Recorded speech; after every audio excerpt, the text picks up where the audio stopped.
வால் படத்துல 2 வேஷத்துல நடிக்கிறாரு விஜய்.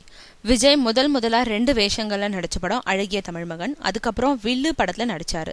பின்னாடி எந்த படத்துலயும் அவர் டபுள் ரோல்ல நடிக்கல. இந்த நிலையில அடுத்து ஏஆர் முருகதாஸ் இயக்கத்துல விஜய் நடிக்கும் வால் படத்துல மீண்டும் 2 வேஷத்துல விஜய் நடிக்க இருக்கிறதா செய்தி வெளியாகியிருக்கு. துப்பாக்கிய மிஞ்சும் ஆக்ஷன் கதைனாலும் விஜயோட வழக்கமான காமெடி காட்சிகளும் இந்த படத்துல குறைவில்லாத வகையில ஸ்கிரிப்ட் உருவாக்கி இருக்கிறதா. அதனால ஒருவர் ஆக்ஷன் இன்னொருவர் காமெடின்னு 2 விதமான கெட்டப்ல விஜய் நடிப்பாருன்னு சொல்றாங்க. அதோடு இந்த படத்துல 2 கேரக்டர்களுக்கும் வித்தியாசம் காட்டணுன்றதுக்காக ஆக்ஷன் ரோல் நடிக்கும் விஜய் தன்னோட உடம்ப கட்டு மஸ்தா மாற்ற போறாராம். மேலும் தலைவா ஜில்லா படங்களை எதிர்பார்த்தபடி பஞ்ச் டயலாக்குகள் கொடுத்து தன்னோட ரசிகர்களை திருப்திப்படுத்த முடியலன்ற மனக்குறையில இருக்கும் விஜய் வால் படத்தை ரசிகர்களுக்கு 100% திருப்தியா கொடுக்க திட்டமிட்டு இருக்கிறதுனால ஆக்ஷன் ஜனரஞ்சகம்னு அமர்க்களப்படுத்த தயாராகிட்டாராம். இந்த செய்தி கசிஞ்சதுல இருந்து விஜய் ரசிகர் வட்டாரம் இப்போவே சீட்டி அடிச்சு கொண்டாட தொடங்கி இருக்காங்க.